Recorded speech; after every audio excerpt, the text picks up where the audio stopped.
नमस्कार, one India Hindi में आपका स्वागत है। बिहार विधानसभा चुनाव में एनडीए को जीत मिली है और फिर एक बार फिर नीतीश कुमार राज्य के मुख्यमंत्री बनने जा रहे हैं। एनडीए को कुल 125 और महागठबंधन को 110 सीटें मिली हैं। एनडीए में बीजेपी सबसे बड़ी पार्टी बनी है। इस बीच बिहार के डिप्टी सीएम सुशील मोदी ने कहा कि हमें जीत का भरोसा था, हालांकि हम कितने अंतर से जीतेंगे इस पर स्पष्टता नहीं थी। उन्होंने कहा कि 15 साल रहने के बाद भी अगर इतना स्पष्ट जनादेश मिलता है तो इसका मतलब है कि बिहार की जनता चाहती है कि नीतीश कुमार एक बार फिर से सीएम बने। सुशील मोदी ने साफ किया कि नीतीश हमारे सीएम कैंडिडेट थे और वहीं इस बार भी सीएम बनेंगे। नीतीश कुमार के नाम पर कोई कंफ्यूजन नहीं है कि चौथी बार उन्होंने एनडीए के अंदर अपना विश्वास प्रकट किया है और कोई सामान्य घटना नहीं है। हिंदुस्तान की राजनीति में बहुत कम मुख्यमंत्री होंगे जिनको चौथी बार लोगों ने और जिन पर भरोसा जताया है। नरेंद्र मोदी गुजरात में थे, 21 साल तक मुख्यमंत्री रहे, ज्योति बसु थे, नवीन पटनायक हैं।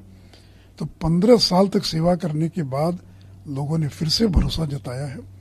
इसलिए बिहार की जनता को मैं धन्यवाद देना चाहूंगा कि स्पष्ट जनादेश दिया, इसमें कोई कंफ्यूजन नहीं है। एनडीए गठबंधन को स्पष्ट जनादेश दिया। मुख्यमंत्री तो होंगे, इसमें कोई आपको क्यों गलतफहमी क्यों हो रही है? बीजेपी ने जब 100 बार कह दिया तो बार बार मीडिया ये सवाल क्यों उठाता है? मैं मीडिया से जानना चाहता हूं कि जब प्रधानमंत्री जी ने, जब अमित शाह जी ने, नड्डा जी ने एक बार नहीं 50 बार कह दिया तो बार बार वही सवाल करने का क्या उचित है? मीडिया इसका जवाब दे कि मीडिया क्यों बार बार सवाल करता है कि कोई अमित शाह ने कोई कहा कि निर्णय हम बदल रहे हैं, कोई पीएम ने कहा है क्या? तो बीजेपी का एक बार जब निर्णय है, एनडीए का निर्णय है और 6 महीना पहले का निर्णय, चुनाव के दौरान घोषणा, तो उनके चेहरे को आगे रखकर चुनाव लड़ा गया। नरेंद्र मोदी जी ने कहा कि मैं चाहूंगा कि नीतीश जी मुख्यमंत्री बनकर और मदद करें, बिहार के विकास के लिए काम करें। तो कहीं कोई कंफ्यूजन नहीं, मीडिया के लोगों को जरूर कुछ कंफ्यूजन होगा दिया।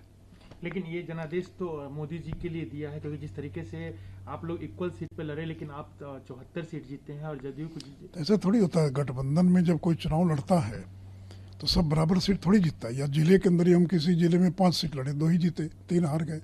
हम जहानाबाद नहीं जीत पाए, कैमूर नहीं जीत पाए, हम रोहतास नहीं जीत पाए। तो इसका कोई मतलब नहीं रहता कौन कितनी सीटें जीतता है। लोगों ने एनडीए को वोट दिया है। जेडीयू की जीत में बीजेपी की भूमिका और बीजेपी की जीत में जेडीयू की भूमिका है। कोई एक पार्टी अपने बलबूते पर चुनाव नहीं जीतती है। गठबंधन का मतलब ही होता है कि एक दूसरे की मदद करना।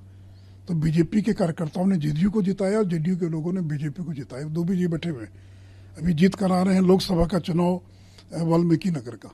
तो BJP, JDU, VIP party, Manjhi ji की पार्टी, सब लोगों ने मिलकर काम किया है, तब इतनी बड़ी जीत हासिल हुई है। दरअसल बिहार बीजेपी के अंदर से ये आवाज उठ रही है कि सीएम हमारी पार्टी से कोई हो। केंद्रीय राज्य मंत्री अश्विनी चौबे ने भी इस बात के संकेत दिए हैं। वहीं बीजेपी के कई नेता इस जीत का श्रेय पीएम मोदी को दे रहे हैं। नतीजों के बाद मंगलवार की रात एनडीए नेताओं ने सीएम नीतीश कुमार से मुलाकात भी की थी, जिसके बाद सुशील मोदी का बयान सामने आया और उन्होंने साफ कर दिया कि मुख्यमंत्री नीतीश कुमार ही बनेंगे। इस खबर में फिलहाल इतना ही। तमाम अपडेट्स के लिए बने रहिए वन इंडिया हिंदी के साथ।